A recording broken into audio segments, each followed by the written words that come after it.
छत्तीसगढ़ के कबीरधाम हादसे में 19 महिलाओं की मौत हुई। इस हादसे में जीवित बचे जोड़ीराम दुर्वे ने अपने परिवार की 10 महिलाओं को खो दिया। दुर्वे ने बताया कि पिकअप का ब्रेक फेल हो गया, जिसके बाद ये घटना घटी। सरकार ने मृतक परिवार को 5-5 लाख रुपए मुआवजा दिए हैं। छत्तीसगढ़ के कबीरधाम में 19 आदिवासी महिलाओं की मौत की असली भयावहता मंगलवार को सामने आई है। जीवित बचे लोगों ने बताया कि कैसे ड्राइवर ब्रेक फेल होने की बात कहते हुए चिल्लाते हुए कूद गया। ड्राइवर लेस पिकअप एक चट्टान के नीचे गिर गई। 19 लोग असमय काल के गाल में समा गए। वही जो बचे हैं उनकी आंखों में वो मंजर कैद है जिसे याद कर कांप जा रहे हैं। कबीरधाम एसपी अभिषेक पल्लव ने बताया कि पिकअप चालक दिनेश यादव और वाहन के मालिक रामकृष्ण साहू को मंगलवार को गिरफ्तार कर लिया गया है। सेमरहा में मंगलवार को 17 मृतकों की चिता जलाई गई, जिनमें से 10 एक ही परिवार के थे। पास के सिंघारी में 2 और महिलाओं का अंतिम संस्कार किया गया। सेमरहा में शोक मनाने वालों के बीच जीवित बचे जोड़ीराम ध्रुवे सदमे में खड़े थे। अपनी पत्नी सहित अपने परिवार के 10 सदस्यों को आग की लपटों में जलते हुए देख रहे थे। उन्हें इस भयावहता के कुछ सेकंड के बारे में बात करना मुश्किल लगता था, जिसने उनके प्रियजनों को उनसे दूर कर दिया। ध्रुवे ने मीडिया से बात करते हुए बताया कि उनमें से 36 लोग सोमवार को सुबह 4 बजे सेमरहा गांव से एक पिकअप में सवार होकर लगभग 25 किलोमीटर दूर बहपानी क्षेत्र में तेंदुपत्ते इकट्ठा करने के लिए निकले थे। धूप तेज होने के कारण वे दोपहर करीब 1:30 बजे घर लौटने के लिए वाहन में सवार हुए।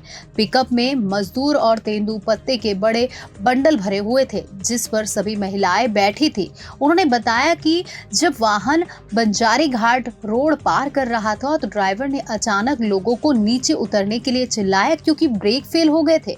वहीं ध्रुवे ने कहा कि मैंने सहजता से छलांग लगा दी। कुछ अन्य लोगों ने भी ऐसा ही किया। मैंने ड्राइवर दिनेश यादव को भी छलांग लगाते देखा। ड्राइवरलेस पिकअप, जिसमें ज्यादातर महिलाएं थी, पहाड़ी सड़क से नीचे उतरी और 40 फीट गहरी खाई में जा गिरी। पुरुष दुर्घटना स्थल की ओर भागे और महिलाओं और बच्चों के चीखने चिल्लाने के बीच चट्टानी ढलान से नीचे उतरे। टक्कर लगने से कई लोगों की मौत हो गई। आसपास के गांव से लोग मदद के लिए दौड़े। एम्बुलेंस बुलाई गई। घटना में जीवित बचे ध्रुवे ने बताया कि अस्पताल ले जाते समय मेरी पत्नी की मौत हो गई। परिवार के 9 और सदस्यों की जान चली गई। पिकअप से कूदने के कारण ध्रुवे को कुछ चोट तो आई। मराठा के 2 अन्य परिवार ने अपने 3 सदस्यों को भी खो दिया।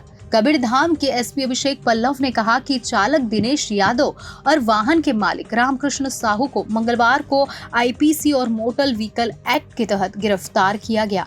उप मुख्यमंत्री विजय शर्मा सेमरहा गांव गए और अंतिम संस्कार में शामिल हुए। उन्होंने शोकाकुल परिवार के सदस्यों से मुलाकात की और उन्हें सांत्वना दी। उन्होंने कहा कि ये बहुत दुखद क्षण है। दुर्घटना में बहुत सी माताएं और बहनों की मृत्यु हो गई है। ऐसा लगता है जैसे मैंने अपने ही परिवार के सदस्यों को खो दिया है। मैं भगवान से प्रार्थना करता हूँ कि वे मृतकों और घायलों के परिवार को शक्ति प्रदान करे। डिप्टी सीएम ने कहा कि हम इस दुर्घटना में जान गंवाने वाले लोगों की याद में स्मारक बनाएंगे। विष्णुदेव सहाय सरकार ने प्रत्येक मृतक के परिजनों को 5 लाख रुपए और घायलों को 50,000 रुपए की सहायता देने की घोषणा की। क्षेत्र के आदिवासी समुदाय ने दुर्घटना में मारे गए लोगों के परिवार को 1 करोड़ रुपए का मुआवजा और एक सरकारी नौकरी देने की मांग की है। विस्तृत जांच की उम्मीद करते हुए शर्मा ने कहा कि राष्ट्रपति द्रौपदी मुर्मू, प्रधानमंत्री नरेंद्र मोदी, केंद्रीय गृह मंत्री अमित शाह और सीएम विष्णुदेव साय ने शोक व्यक्त किया। उन्होंने कहा कि पूरा देश पीड़ितों के लिए शोक मना रहा है।